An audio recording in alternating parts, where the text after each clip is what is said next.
రాగిపిండి లడ్డూల తయారీ విధానం. స్టవ్ ఆన్ చేసుకొని ఒక పెనం పెట్టుకొని పెనం వేడైన తర్వాత దానిలోనికి అరకప్పు నువ్వులను యాడ్ చేసుకొని లో ఫ్లేమ్లోని నువ్వులు చిటపట్లాడేంత వరకు వేయించి పక్కన పెట్టుకోవాలి.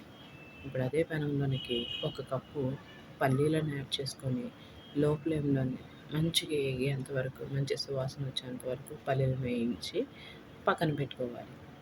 ఇవి చల్లబడిన తర్వాత దానిపైన ఉన్న పొట్టుని తీసివేసుకోవాలి.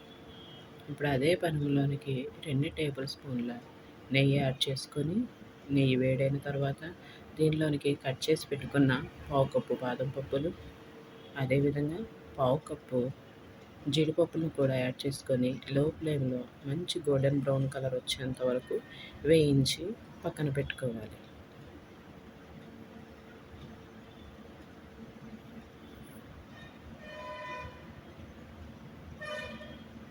ఇప్పుడు అదే నేతిలోనికి మనం 2 కప్పుల రాగి పిండిని యాడ్ చేస్తున్నామండి. ఈ రాగి పిండిని లో ఫ్లేమ్లోనే మంచి కలర్ వచ్చేంత వరకు వేయించుకోవాలండి.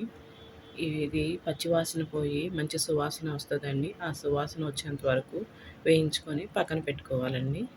ఇప్పుడు మనం ముందుగా వేయించి పెట్టుకున్న పల్లీలు, నువ్వులు, డ్రై ఫ్రూట్స్ ఉన్నాయి కదండి, బాదం పప్పు, జీడిపప్పుల్ని మిక్సీ జార్లో యాడ్ చేసుకొని మనం ఇక్కడ మిక్సీ పట్టుకోవాలండి. అదే మిక్సీ జార్లోనికి 2 కప్పుల తురిమిన బెల్లం కూడా యాడ్ చేసుకొని మరి ఒకసారి మిక్సీ పట్టుకోవాలి. ఇప్పుడు మనం ముందుగా వేయించి పట్టుకున్న రాగి పిండిలోనికి ఈ మిశ్రమాన్ని యాడ్ చేసుకొని మొత్తం రాగి పిండికి పట్టేంత వరకు కలయపెట్టుకొని లడ్డూలాగా చుట్టుకోవటమేనండి. చాలా రుచికరమైన రాగిపిండి లడ్డూలండి, చాలా టేస్టీగా ఉంటాయి. ఈ విధంగా మనం లడ్డూలుగా చుట్టుకోవటమేనండి. మనకి చక్కగా లడ్డూల మీద నువ్వులు, డ్రై ఫ్రూట్స్ అన్నీ మనకి తగులుతూ అక్కడక్కడ చాలా టేస్టీగా ఉంటాయండి. చిన్నపిల్లలు కూడా చాలా ఇష్టంగా తింటారండి. మీరు ట్రై చేయండి.